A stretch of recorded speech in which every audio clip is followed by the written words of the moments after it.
Welcome back to Conspiracy Y, our 10th episode. On today's episode, we'll take a look at the black-eyed children and alien abduction. I'll take a look, read some articles, and give my opinion at the end. Let's go. In life, good things happen and bad things happen. But a certain group of people refuse to accept the findings of what happened. This is where the conspiracy is born. I'll be your host, Arthur Wells, through this journey of knowns and unknowns, information and misinformation of some of the world's most important solved and unsolved mysteries. Welcome to Conspiracy Y. Black-eyed children, or black-eyed kids, are an American contemporary legend of paranormal creatures that resemble children between the ages of 6 and 16 with pale skin and black eyes, who are reportedly seen hitchhiking or begging or encountered on the doorsteps of residential homes. While tabloid coverage of these creatures has claimed that tales of black-eyed children have existed since 1980, most sources indicate the legend originated from a 1996 posting written by Texas reporter Brian Bethel on a ghost-related mailing list relating to alleged encounters with black-eyed kids. Bethel describes encountering two such children in Albany, Texas, in 1996, and claimed that a second person had similar unrelated encounters in Portland, Oregon. Bethel's story have become regarded as a classic example of creepypasta and gained such popularity that he published a FAQ just to keep up with the demand for more information about the new urban legend. In 2012, Brian Bethel told his story on a reality TV series, Monsters and Mysteries in America. He wrote a follow-up article for the Abilene Reporter News, describing his experience and maintaining his belief that it was legitimate. In 2012, the horror film Black-Eyed Kids was produced with Kickstarter funding, the director commentating that the kids were, quote, an urban legend that's been floating around on the internet for years now. I always thought it was fascinating, end quote. A 2013 episode of MSN's Weekly Strange that featured reports of black-eyed children is thought to have helped spread the legend on the internet. During 1 week in September 2014, the British tabloid Daily Star ran 3 sensationalized front-page stories about alleged sightings of black-eyed children connected to the cells of a supposedly haunted pub in Staffordshire. The paper claimed a shock rise in sightings around the world. Alleged sightings are taken seriously by ghost hunters, some of whom believe black-eyed children to be extraterrestrials or vampires or ghosts. Science writer Sharon A. Hill was unable to find any documentation of black-eyed children encounters, including that the tales are passed on as a friend of a friend ghost story.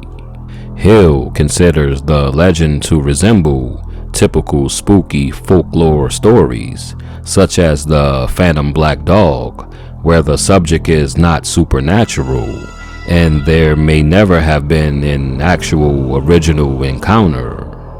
Snopes rate the tales of black-eyed children as a legend, and cites an article that advises readers to file black-eyed children under the same heading as Bigfoot. Believe it if you like, but realize that there is no evidence of their existence, just subjective testimony that ranges from reasonable suspiciously framed whoring. Alright, let's talk about these black-eyed children. First, I'm gonna date myself by saying this, but I can specifically remember watching an episode of Unsolved Mysteries with Robert Stack, one of the people I look up to, one of the people that have me doing this, what I do today.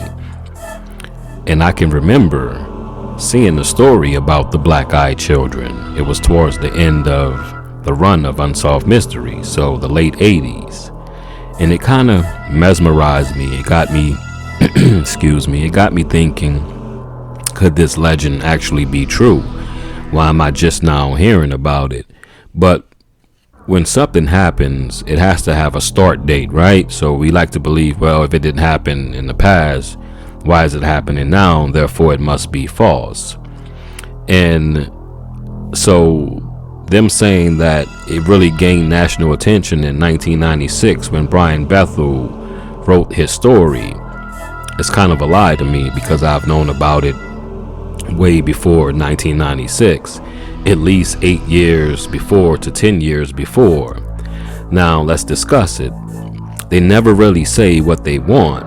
They never really say what they do. They're just out there begging or talking to people and trying to hitchhike. But where are they going? What do they want? You have to have some type of proof, or at least a story on what they want, what they do, where they come from. Has anyone actually ever scientifically looked at one of these black-eyed children?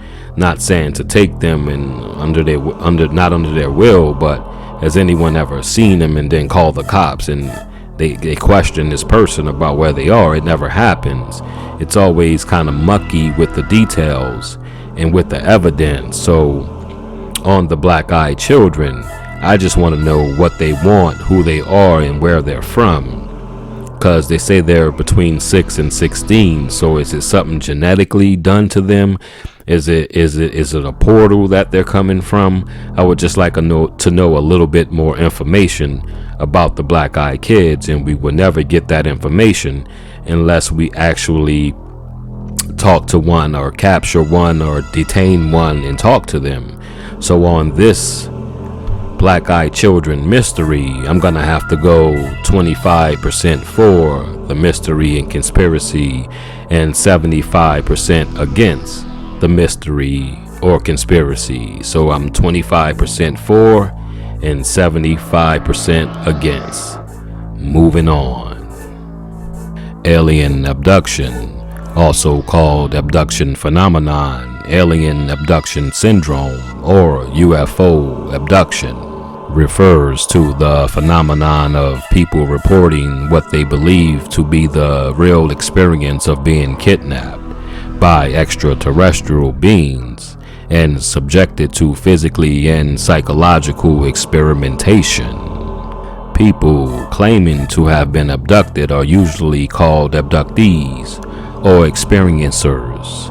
Most scientists and mental health professionals explain these experiences by factors such as suggestibility, false memory syndrome, sleep paralysis, deception, and psychopathology. Skeptic Robert Schaefer sees similarities between some of the aliens described in abductees and those depicted in science fiction films, in particular Invaders from Mars. Typical claims involve forced medical examinations that emphasize the subject's reproductive system. Abductees sometimes claim to have been warned against environmental abuse and the dangers of nuclear weapons, or to have engaged in interspecies breeding. The contents of the abduction narrative often seems to vary with the home culture of the alleged abductees. Unidentified flying objects, UFOs, alien abduction, and mind control plots can also be part of a radical political, apocalyptic, and millennial narrative. Reports of the abduction phenomenon have been made all around the world, but most are common to English-speaking countries, especially the United States. The first alleged alien abduction claimed to be widely publicized was the Betty and Barney Hill abduction in 1961. UFO abduction claims have declined since their initial surge in the mid-1970s, and alien abduction narratives have found less popularity in the mainstream media. Skeptic Michael Shermer proposes that the ubiquity of camera phones increases the burden of evidence for such claims and may be a cause for their decline. Alright, let's talk about alien abduction. I left a lot of meat on the bone. This was pretty much alien abduction for dummies. I just wanted to pretty much describe and break down what an alien abduction is. Later on, with more episodes, I'll get into certain people and certain events that transpired about alien abductions. Excuse me. So let's talk about alien abductions. This was the first thing that got me into mysteries and certain conspiracies, was watching Robert Stack. And Time magazine used to have this thing where they had this commercial where they would talk about mysteries and all type of conspiracies, and the first one that caught my eye was definitely alien abduction. You have the Betty and Barney Hill story. The funny thing about that was they were abducted. They were believed to had been abducted, but they didn't remember a lot of stuff. They didn't remember much at all. Most of their graphic details about the abduction came from being under hypnosis with a psychiatrist. So a lot of people back then in the 60s said that their belief that they were abducted was because they were an interracial couple under a lot of stress. That makes no sense. But when you read the story and listen to the story, it holds weight. You have a lot of time where people find out that they were abducted. The reason that they do find out is because of the time lapse. They're gone for maybe what they seem to be 30 minutes, but in actuality it's like 4 to 5 hours, and that's when they begin to wonder what happened. Then they go to a psychiatrist and they go under hypnosis and hold on, let me get a little tea. All right, thank you. Sorry about that. My voice, it's hard to maintain that deep voice. But they go to the psychiatrist, and then they found out what happened in that lost time. Alien abduction is something close to me. I wouldn't say that I've been abducted, but I definitely have seen UFOs. Born and raised in New Orleans, I've seen some UFOs. I've seen things hover there for multiple minutes and then just spurt off. I've seen it on a couple occasions with my friends when we were younger. So I do believe in UFOs.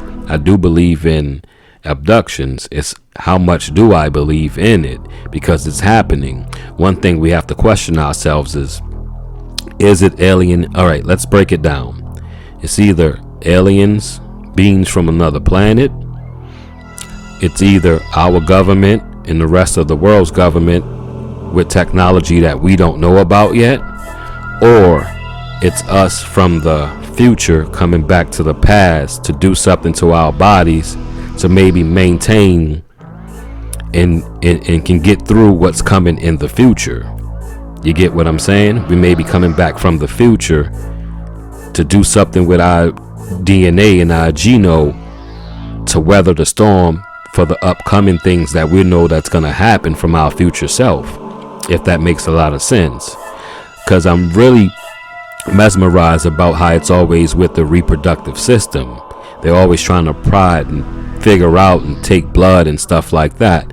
I wholeheartedly believe in alien abduction and aliens. If it's one thing, if I had to take one mystery or conspiracy that I believe in and roll with it for the rest of my life, it would definitely be alien abduction. And like I said, I'm going to get into more stories. Maybe the Betty and Barney Hill story, I'll run one down about the guy, I forget his name, that lived in Nevada, that was near Area 51, and things that happened to him.